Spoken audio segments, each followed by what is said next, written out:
guys, today we're talking about how often you should text a girl you like. And this is an important and popular question because you don't want to scare her away by bombarding her with too many texts, but you also don't want to not text enough because that shows a lack of interest and that causes her to ghost you. So is there a perfect balance? Let's talk about that today. There's really only 2 steps to this process that will help you find that kind of rhythm and balance. And the first step is to mirror her response time. Now, normally in this scenario, when people are asking this kind of question, they've normally met online. So they have a mutual match, and then you ask a question, she responds, and at that point, what you're hoping is to get to the date, right? So in this case, it is important to mirror her response time just because you're trying to build rapport right now. You're just trying to get a feel for each other, it's just a little warm up, and you don't want to put out anything that she can quickly judge. Just like what I tell you guys, I hope you don't quickly judge someone either just because she's not doing the behavior you expect or hope to. So when I say mirror, if she responds 3 hours after your first text, then you wait maybe 2 hours, and then maybe the next time she'll respond in the next hour. Okay, maybe the next time you respond in the next hour, and just kind of see how that dance goes. Now, normally you start to see a pattern. You can kind of tell when people text faster in a certain time of day or text slower.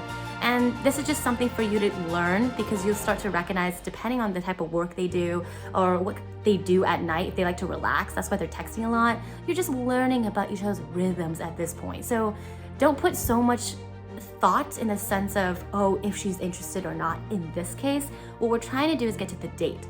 That's what matters, right? Once you get to the date, it's confirmed whether you have a connection or not. If you don't, okay, that's done deal, nothing else to do. If you do have a great connection, that's perfect because that's what matters the most. In-person connection matters more than texting. Now, if you really like her in person and then you go back to texting and realize, wow, she's really slow or she's not at the speed you would hope texting would go in a dating ship, then that's what leads to step 2. So at the end of the day, I want you guys to remember that everyone is different in texting and how they feel about phone calls, even in how they feel about dates, right? How many times they want to see you in a week or in a month, everyone is different. So what's important in this stage is to understand her preferred communication in a dating ship and also future relationship. It's also important for you to have the relationship you want. So if texting really matters to you, if a person who texts full responses every day and updates you every day is important, that's okay.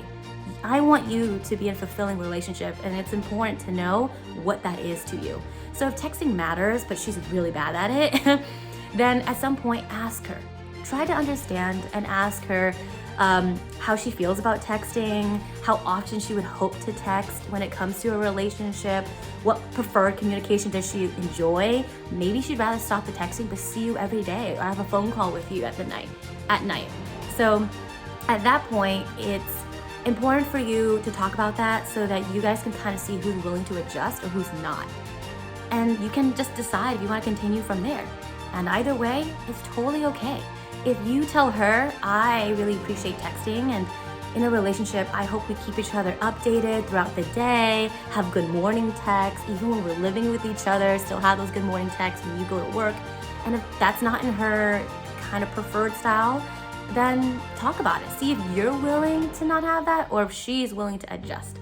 And this is probably one of the first times you see whether you guys are compatible or not, right? But that's it. I want you, once again, you want to still build, when you're dating, you want to build the communication style and the dates in looking forward and making sure that this is how the relationship's going to look, because it shouldn't change too much later, right? So have that discussion, right? The last thing I do want to mention is if, let's say she stops responding to you and it's been a day or 2, remember that you can check in with her. Check in with her and say, hey, how's your Friday going? How's your day going? But if she doesn't answer after that, I would say let it go. I've talked about this in another video before, but I just want to reiterate in this video, since we're talking about how often you should text her.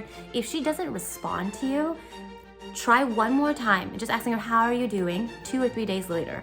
If she doesn't respond to that, let it go. Just, I mean, do not continuously bombard her with, how are you doing? How's it going? What's up? Like every week. If she's not answering you, I don't know why she decided to let it go, but she just decided to let it go. And you don't want to bombard her and scare her away in that case. But what you can do, if anything, is if she doesn't answer the second time around, just send her a last text and saying, hey, I thought we really hit it off and I just want to know what I did wrong and find clarity there.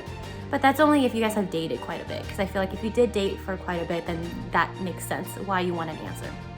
All right, and that's it. So I hope that helps you guys in kind of forming the right rhythm for you in texting. And just remember, it's all about communication, understanding, finding what you want, and seeing who's willing to align with you, connect with you, and make it work. All right, I'll see you in the next video.